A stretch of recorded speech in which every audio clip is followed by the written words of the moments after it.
سلام بارفودیای عزیز، یه بار دیگه میخوایم بریم شمال با یک غذای گیاهی بسیار خوشمزه که اگه سبزیاشو آماده توی فریزر داشته باشین کلن این غذا شاید کمتر از یک ربع طول بکشه درست کردنش و بسیار لذیذ و خوشمزه هستش، نه تنها برای گیاهخواران بلکه برای همه آدما.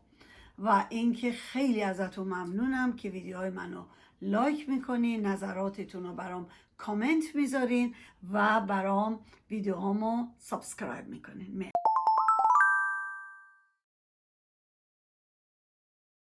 خب عزیزان رفودی، همونجور که داریم میبینیم من تره فرنگی رو دارم به جای تره خورد میکنم، چون متاسفانه ما اینجا به تره دسترسی نداریم. سبزی ها رو خورد میکنم و سبزی خورد شده رو توی قابلمم میریزم، با حرارت خیلی ملایم میذارم روی گاز، بهش 2 قاشق بزرگ آب قوره اضافه میکنم، درش رو میذارم با حرارت ملایم و آب خود سبزی میذارم سبزی هام بپزه.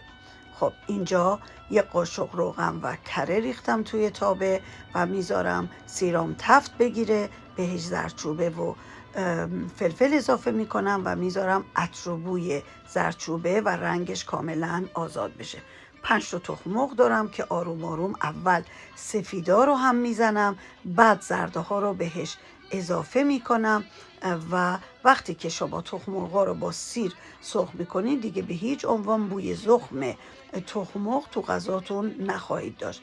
حالا اونایی که ممنوعیت خوردن روغن دارن میبینم به راحتی میتونن روغن رو از غذاشون جدا کنن، به شرطی که هنوز زیر گاز روشن باشه و 1 سمت قابلمه رو بلند کنیم و همه رو به یک طرف بدیم و روغن ها ازش جدا بشه. خب حالا میریم سر وقت سبزی هام.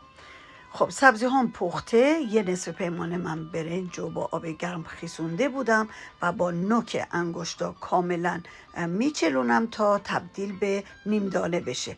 نیم دانه رم تو سبزی هام اضافه میکنم. آبم بستگی به مواد داره، 1 پیمانه اول آب بریزین، اگه کافی نبود و روی غذا رو نگرفت دوباره 1 پیمانه اضافه کنین. خب حالا من نمکم رو اضافه میکنم به اندازه‌ای که غذامون نمک میخواد.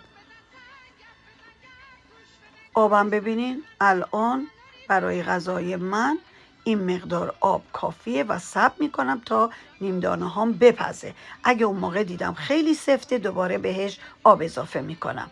خب دوباره من بهش آب قوره اضافه میکنم، در ظرفمو میذارم با حرارت خیلی ملایم، صبر میکنم تا نیم دانه هام بپزه.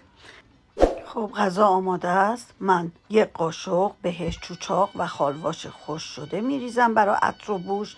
اگه ندارین سبزی های معطر خشک دیگر رو میتونین بریزین و حالا تخم مرغ رو بهش اضافه کردم. میبینین چه رنگ و رخی پیدا کرد. درست کنین و نوش جونتون.